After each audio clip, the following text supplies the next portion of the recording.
Man, that subject could talk your shit, man.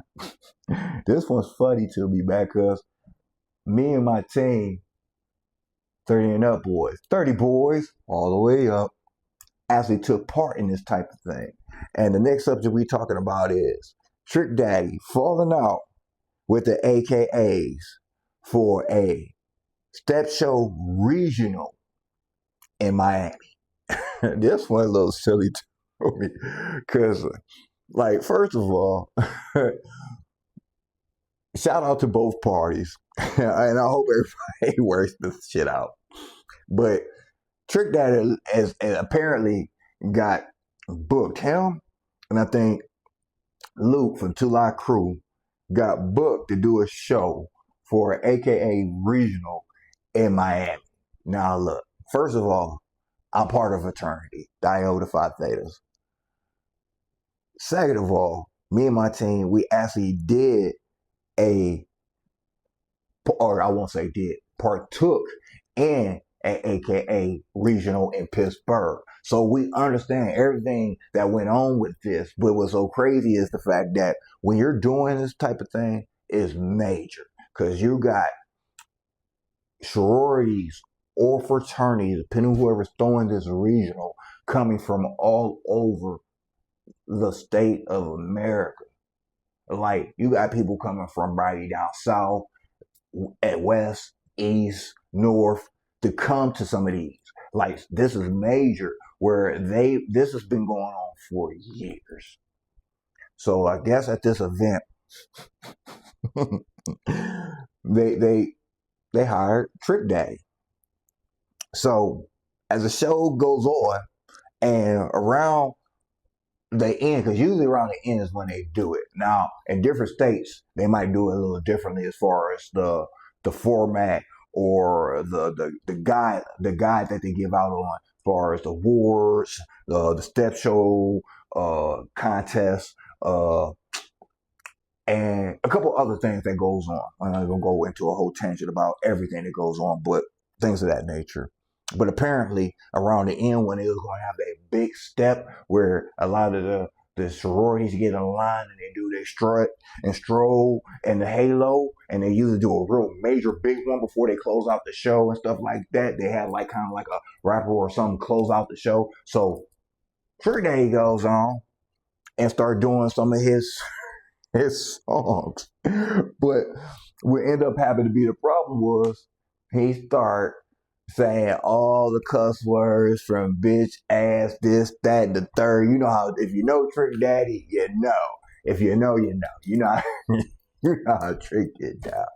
What's so crazy is they shut down the show and canceled the show during the act, basically saying, hey, we're going to have to get up out of here. No, we ain't with that. I mean, we appreciate it, but no, thank you. Show's over with.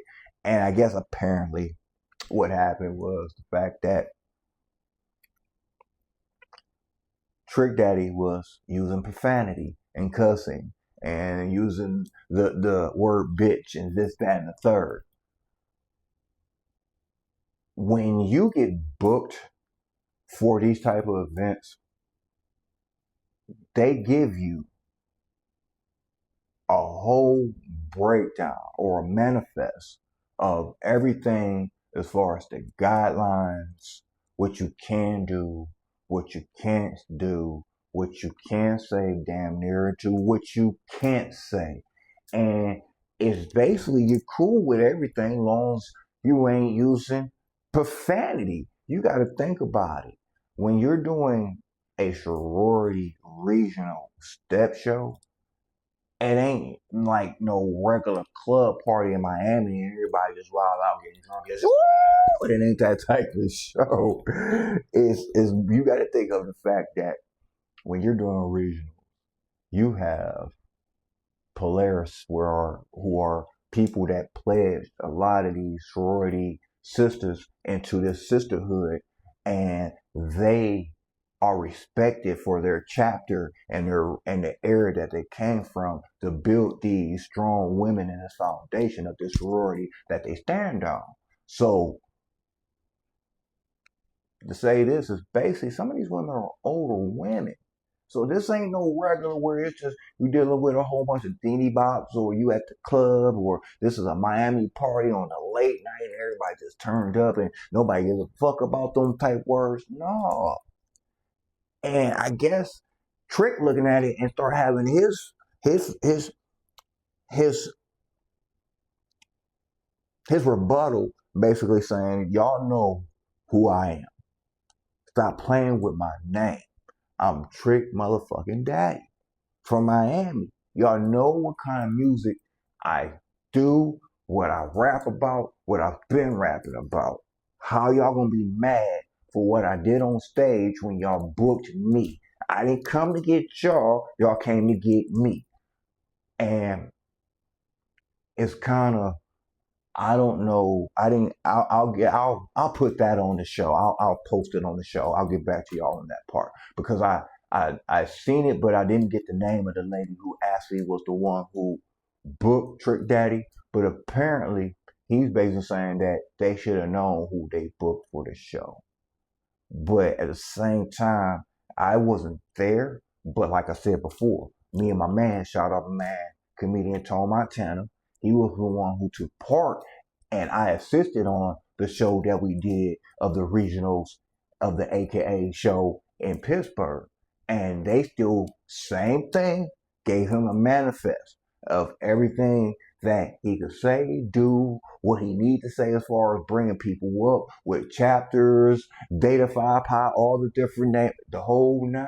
He even had to ask me just to make sure he was on point with some of it. So they'll give you a manifest of everything for that night with what's going on. And before they even get the show popping, before you even set it up, if you're chosen or if they book you, they're going to tell you 9 times out of 10 what I've seen, because I've been in regionals plenty of times before. This ain't my first rodeo. What you can and cannot do at the end of the day. So both parties going back and forth, and I don't know if money didn't get exchanged or a partial payment or whatever, but Trick Daddy's having a fallout, this, that, and the third about it, and he feels like they playing with his name. They know who they booked, and they trying to play with him like he a gump on that level, if that's the way you want to use the term I'm using today. But at the same time, though, I'm trying to figure out, like, if you're going to do this type of music in front of all these ladies, don't you have, because you've been out for a minute, Trick, on some real shit, and your music has been on the radio. I mean, I'm 45, so I know your catalog, man. Baby, because I'm a thug. That was one of my cuts. That was my shit. I used to jam to that shit hard. Even that other track back in the day, there was no, man. You had some tracks, my nigga. But at the same time, though, that's not get it twisted. Don't they have some radio versions of your shit that they could have, or you could have brung, or whoever you needed to talk to, or talk to them, or y'all could have got together to figure this part out so it wouldn't have turned to this? Because at the end of the day, it shouldn't got to this point. I think you could probably have at least something in there, at least a couple songs that you could have did where either the words could have got beeped out, or you could have changed the words or used whatever word to fit the word that ain't the appropriate word for the situation, if you catch what I'm saying. That's all I'm saying, man. But I hope they find a resolution with that. I hope everybody, you know what I'm saying, patch that shit up. Y'all all both be cool. To the AKAs of Miami, whoever, if y'all the ones that threw that regionals, I will say next time, though, think about who you booking at the same time, because at the same time, I can't excuse you 100%, though, because at the end of the day, though, like you did say, you did get Trick Daddy. And Luke, too? Come on, Luke and Trick Daddy, out of all people, if you was going to book anybody to do a step stroll and a halo, you should have got Bulldog. That would probably been your best bet. You should have probably got not Bulldog, my bad. Sorry for that, my dog. High moment. You should have got Pitbull. That's, if anybody, if you really wanted something where he could get y'all jamming and vibing and still do the language, because he could do both. He's, I believe, I want to say Latin or Puerto Rican, don't get me, you know what I'm saying, but one of them. But at the end of the day, he still can speak normal English, man. The dude's dope. So if y'all gonna book somebody like that, then y'all should have went with shit. Pitbull, Pitbull. And shit. Trick Daddy and Luke. Well, hey, I fuck with both of them. But for AKA regional Miami Step Show, no. No, that was the wrong way to go, man. Just my humble opinion, man. To the ladies of the AKAs, man, and the regionals, hey, I still hope at the end of the day, all wasn't wasted at the end of the night. I hope y'all had an amazing time. It looked like y'all did some amazing things. Hey, I hope y'all put on another one. Hopefully one day I'll make it down there to see y'all and check that shit out. From my Iota, from Toledo, Gamma Nu, I thought you knew. Hey, on that note, we're going to flush that subject matter down the toilet, man, to talk your shit and move on, man. Now, next subject matter gets interesting. This subject matter is my man, Tiger Woods. Once again, arrested for DUI, crashing out and flipping an SUV. Man, look. What's going on, Tiger? What's going on, Tiger? I ain't laughing. It's like, come on, dude. What's really happening though? What's really good? What's really popping, Tiger? What's going on in your world? I mean, Tiger is one of the greatest golf players ever, hands down, without a doubt. Early age was beating niggas' asses and taking that flat out, undeniable. Can't deny that. Hands down, we gotta say Tiger was that dude for close to a decade, if not a decade. I mean, hitting shots that most people couldn't hit in a lifetime. But over time, we don't know what his demons are or demons were. Well, no, take that line back. We know what some of his demons were. Kind of what's that? Chase the cat. Yeah, he had a bad habit of chasing cat, a lot of cat. Meow. And he kind of got caught up, especially when you got married, chasing meow. You know what I'm saying? So yeah, he did have a problem with that, but you know, and he caught I think a 9-iron. You know what I'm saying? But try to play it off like he was sleeping and got tired and crashed, but no, 9-iron got to the car, and you know, but that's the stuff of past tense. But this subject here is another DUI and crashing out SUV. Apparently, I guess it was a late night where he flipped his truck and was trying to, I guess, I don't know if he was coherent or had his eyes off the road to say for how it went down, but nobody else got hurt. Apparently, he wasn't even hurt. Thank God. I wish nobody be fucked up. But I guess intoxicated by something, and it was one of them sweep trucks or sweep vehicles that sweep the curb, and he tried to miss at the last minute because either he wasn't paying attention or he might have been high on whatever he might have been on, and when he tried to swerve that boy, his tire clipped it, and bow, off he goes to the side. Because you know SUVs, they tip easy if you hit something, take them off them wheels. I mean, it's a heavier SUV and it's top heavy. So boom, there you go, sitting on your side. Like, how the fuck we get here? But at the end of the day, it was like he crashed out, and Tiger Woods, man, has been an interesting story ever since he somewhat fell off of grace. And you know, and you see that a lot sometimes with superstars of all magnitudes. Like when they are not the high of life anymore, sometimes it's like they just nosedive sometimes. And I don't know if it's trying to keep up with a lifestyle that they once had. And I ain't saying nobody's saying he broke, but I guess like the glamour, the cameras, the lights. I mean, sometimes you get used to that. That becomes a normal part of your life for some people. Some people like it, some people hate it, but some people they get so used to it where when they ain't got it no more, they don't know how to deal with it. And I know with Tiger, he's dealt with a lot of injuries from surgeries from like knee, back, and so much for putting in work, playing golf, and so many other things. Where I believe he was actually thinking about making a comeback to the majors of playing golf again. And like golf is more like it ain't no old man sport. I refuse to say that, but it's more of a strategy. You got to think and kind of let luck play his game as well, and kind of read the grounds of the lanes you playing on. I mean, I play a little golf. What I mean that, I mean how the field, maybe there might be a little hill there. You might not see it with the naked eye if you ain't used to it, but people who play golf, you know what I mean. And at the end of the day, though, I mean he's doing a virtual tournament playing golf, or a virtual tournament playing golf. It's something different, something new, I think. But he's leading it off, and I guess he'll be a great candidate because it's Tiger Woods. Don't get me wrong. If you put Tiger Woods' name on it, people still gonna come out. It's Tiger. But off the golf course, I think he's struggling probably with whatever demons he's dealing with. Because at the end of the day,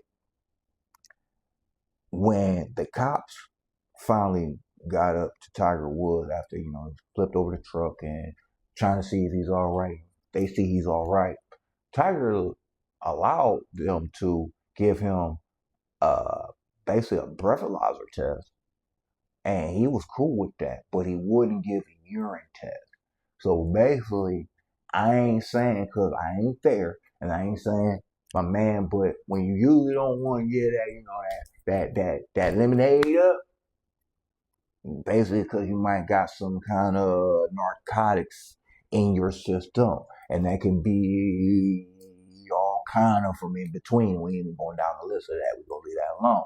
So he ended up, since he didn't want to do that, I believe he had to spend 8 days in county, I believe.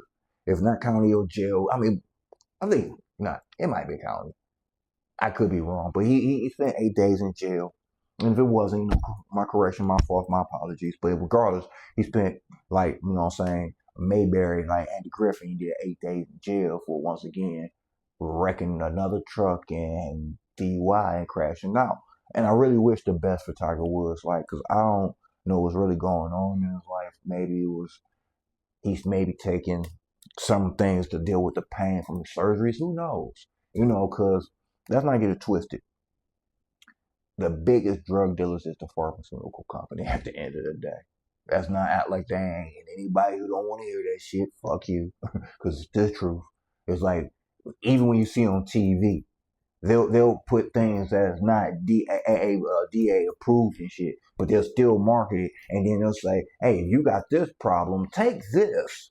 But by the way, side effects are suicidal thoughts, diarrhea, might feel like killing somebody, might get sleepy and never wake back up, might have asshole leakage. The fuck? You telling me I already got a problem that I know that I'm dealing with. I'm trying to understand and deal with that. But if I take this medication, it's going to supposedly, allegedly take care of the problem I got, but give me like maybe 2, 3, maybe 4 other problems I didn't have before the problem I already knew I had. Man, fuck out of here. So at the end of the day, you never know.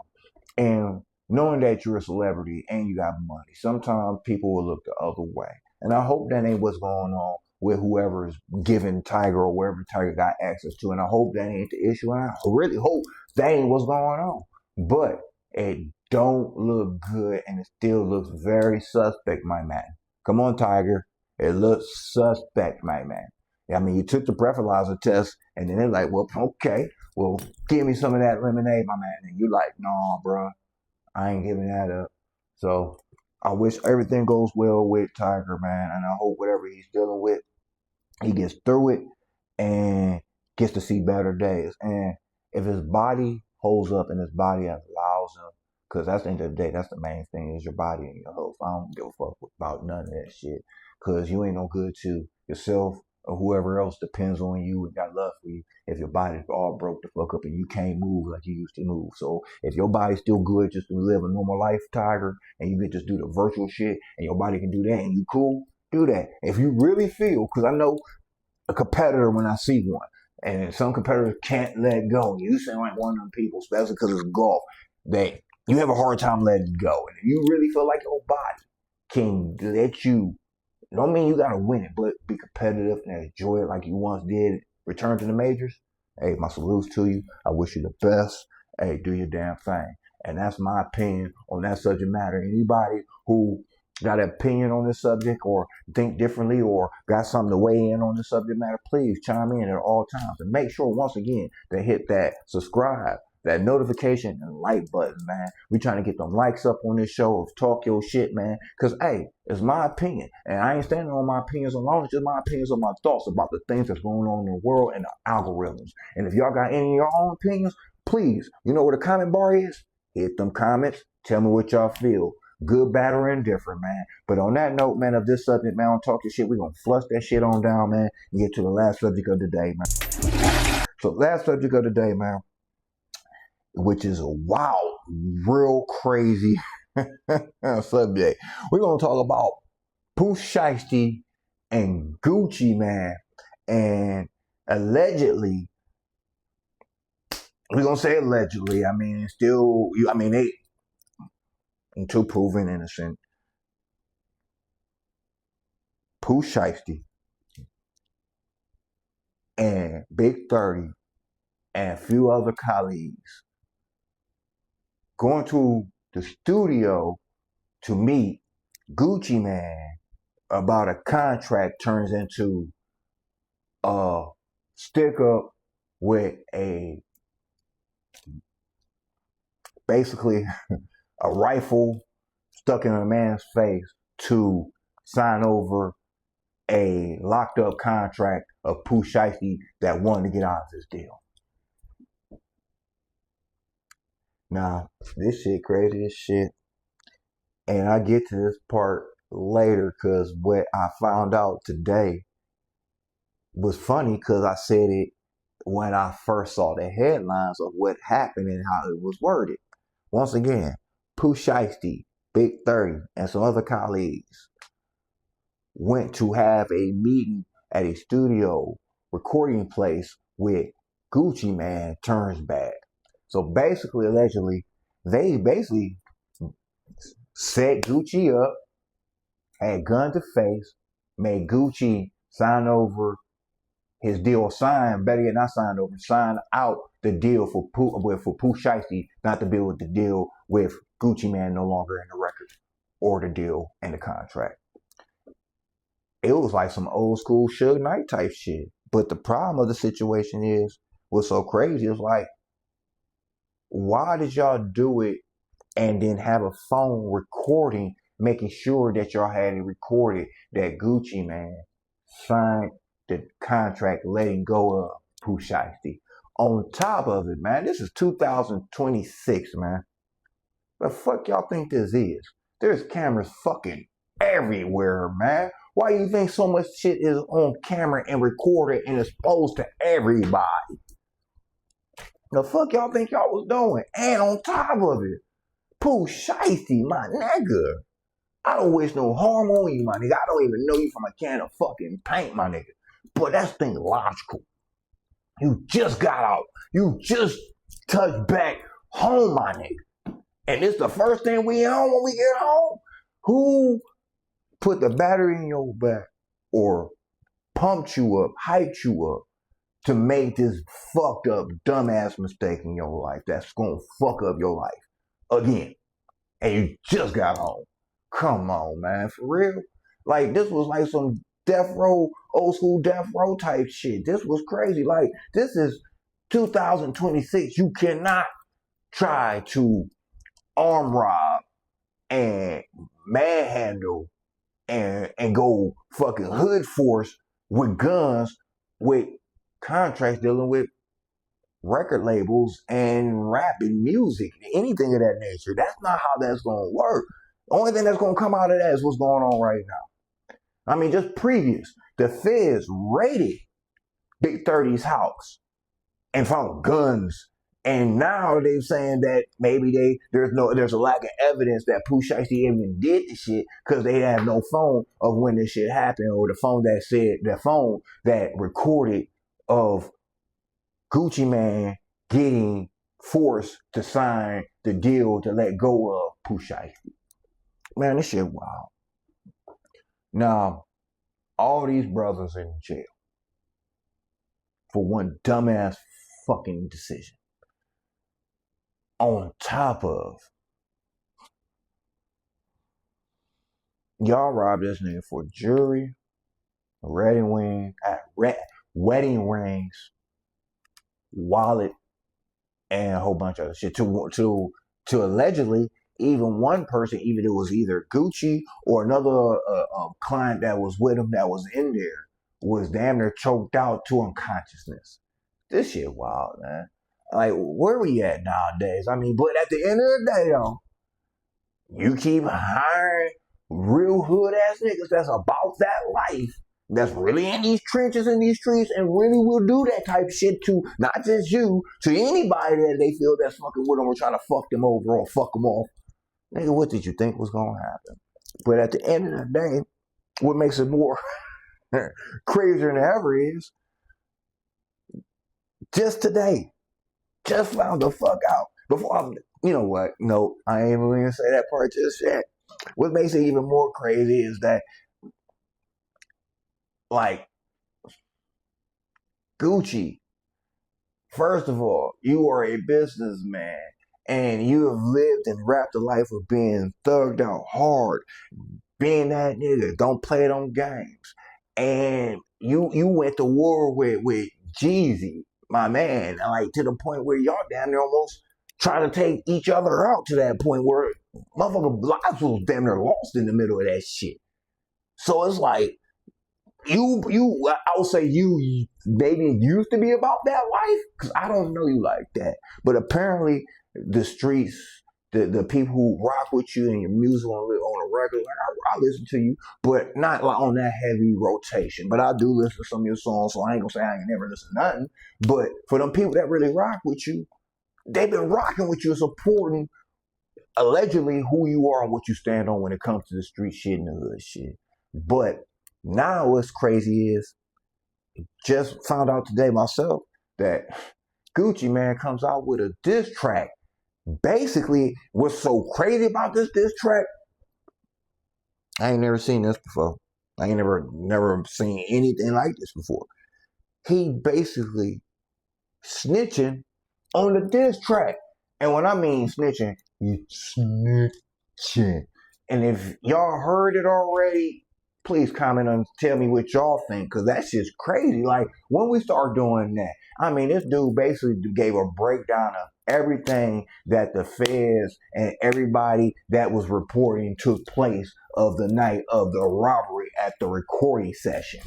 And he's saying the same thing. And the diss track is called Crash Dummy.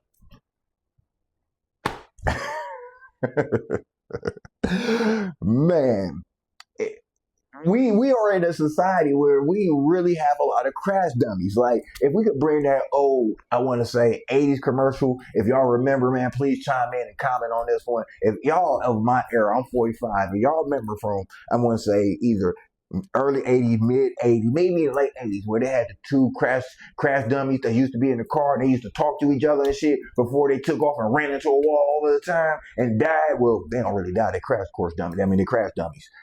This is what the generation is nowadays. This is what the algorithm is nowadays, with a lot of things on TV, people doing the things that they do. I mean, I'm like, don't get me wrong, good shit go down.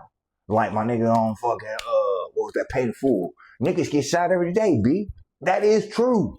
But this shit right here,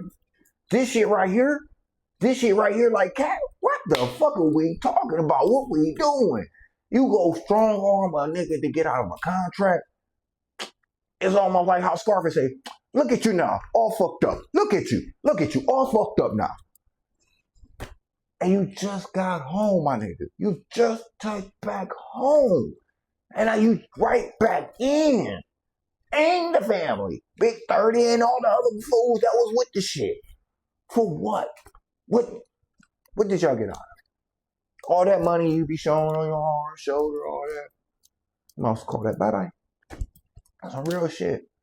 I mean, if you beat it, more power to you. I hope if you do beat it, you think differently and move differently from here on out. But I don't see how you gonna beat it. I mean, nigga just basically snitching, basically corroborating, and basically agreed with everything that the prosecutors, that was been on TV, reported on the news channels, everything that's been said. He just basically in that diss track said y'all did word for word, damn near, entitled it "Crash Dummies." And what's so funny and so fucked up about it, and it ain't funny, but it's funny, is y'all really did do some crash dummy shit. Like what? And then on top of it, he talking about he thinking that this some Suge Knight shit, and I'm a businessman. Like, as far as your record label, I don't know if people can respect you any longer. As far as, not saying a man, I ain't gonna take it that far, but as far as your persona as that nigga, as far as that dude, as in them streets, as who you was when you got in the game and always stood on as far as your business, as far as on Gucci Mane and all that shit and everything that came with it. I don't know. I mean, don't get me wrong. If you change for the better, that's fucking awesome. That's dope.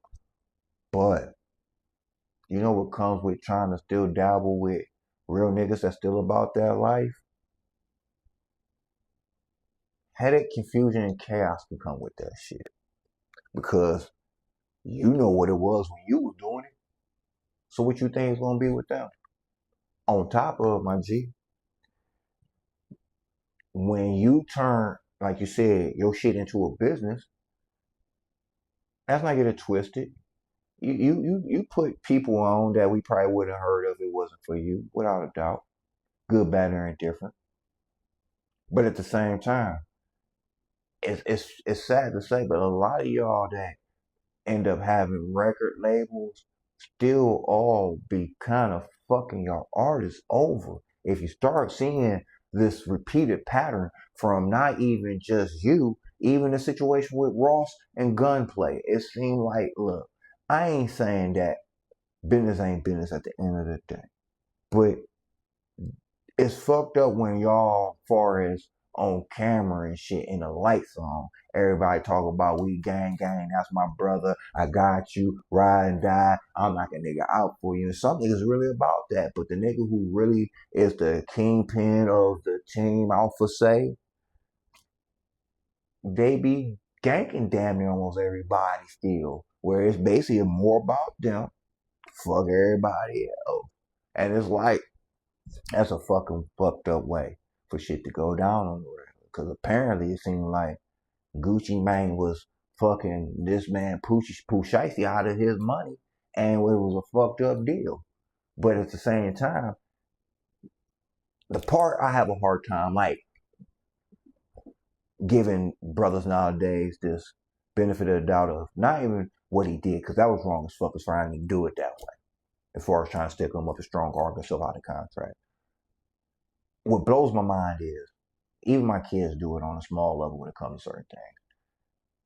What happened to being intelligent and looking things up and doing your homework as far as what it deals with contract? I mean, let's not get it twisted. Ain't nobody got to be an Einstein. But if motherfuckers can come up with the idea of how to put crack together, how to put cocaine together, how to make money in these streets, how to create something out of nothing on a regular basis, which black people are really fucking for short for us always. I get that. But if we can do all this shit, why can't we take the time out sometimes and pump the brakes when it comes to making money and making sure we can make sure this money goes into our pockets and the bulk of it? Because at the end of the day, business still is business. You got to spend something to make some, and to make money as far as an artist, you got to pay for wardrobe, this, that, and the third. I get all that. But when you sign these contracts, why don't y'all, instead of just being like hood nigga shit, yeah, we gonna do, have somebody still look over it that don't think hood, that thinks more business. I don't care if it's a white guy, black guy, Chinese guy, somebody whose best thing is to look over this to make sure you get the best deal possible. What happened to that? Because nobody can strong arm. I mean, you strong arm him to get out the deal, but I don't know if he strong arms you to get in that deal. That's if you'll catch my drift of what I'm saying. I don't think he strong armed you into the deal, but you did strong arm him to get out the deal. And at the end of the day, man, I don't know how this is gonna play out. It's mad wild as shit.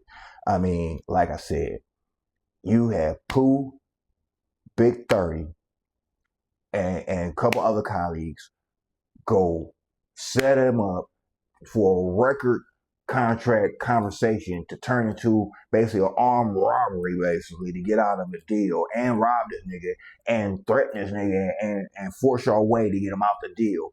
One dude allegedly had the phone recording what went down to make sure that he couldn't say that he never signed him out the deal.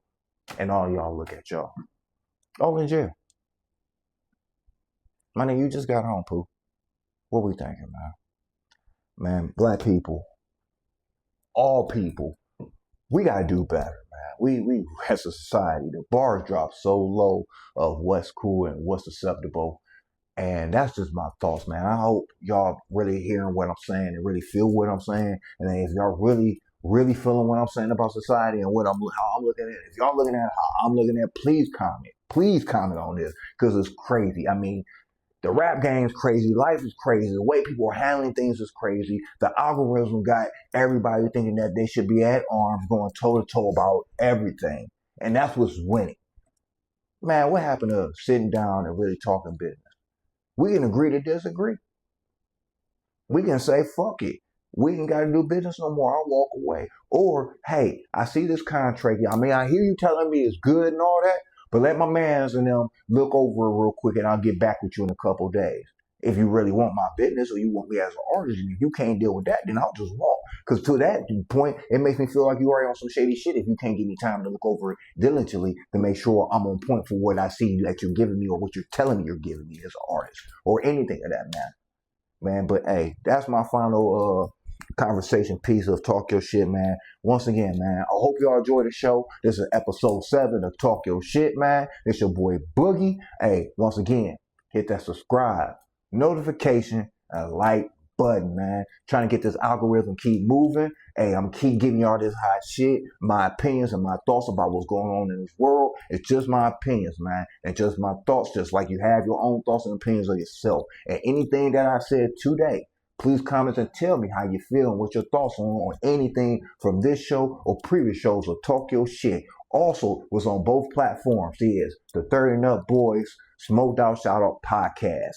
Check that out and make sure you also hit that like, notification button, and subscribe. Once again, this is your episode 7 of Talk Your Shit. Your boy Boogie, and I'm out of here. Peace and love. I'm gone.